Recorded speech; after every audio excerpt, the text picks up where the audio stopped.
Pemerintah daerah Kabupaten Sinjai kini mulai menerapkan pelayanan pemerintahan berbasis online, termasuk pada pelaksanaan musyawarah perencanaan pembangunan rencana kerja perangkat daerah atau Musrembang RKPD.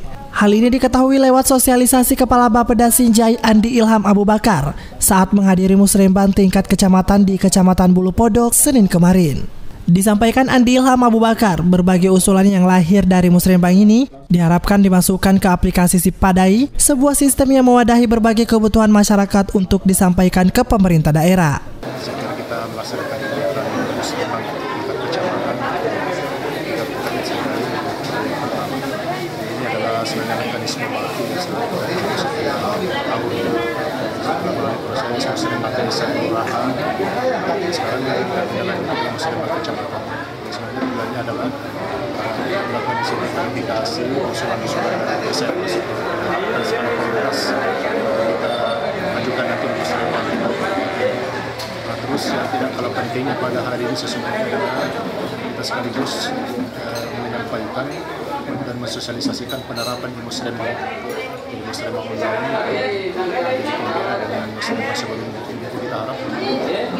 Diketahui penerapan e-Musrembang ini untuk mewujudkan sinkronisasi data antara kebutuhan masyarakat dan program prioritas kerja pemerintah melalui setiap perangkat daerah.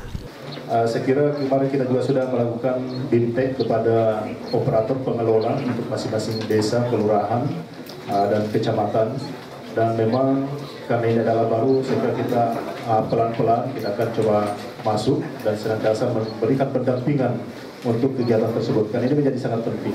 Tujuan penerapan e-Musrembang ini adalah untuk menjawab hal-hal yang selama ini menjadi kendala kita di dalam kegiatan Musrembang. Jadi terjadi bahwa misalnya kita selalu melakukan pengusulan-pengusulan, tetapi realisasi yang terjadi itu terkadang itu berbeda dengan yang diusulkan. Jadi sehingga kita mencoba mempertemukan dengan sebuah aplikasi, yaitu di e-Musrembang tersebut. Sehingga apa yang menjadi pilihan dan usulan kita nanti akan diinput itu sekaligus menjadi rencana kerja pemerintah daerah melalui rencana kerja para perangkat daerah. Musrembang berbasis online ini akan terus disosialisasikan Pemkab guna memaksimalkan serapan anggaran daerah sekaligus untuk memperbaharui sistem pemerintahan yang manual menuju sistem digitalisasi sejalan dengan perkembangan teknologi yang juga semakin canggih. Arhan Baharudin, Sinjai TV.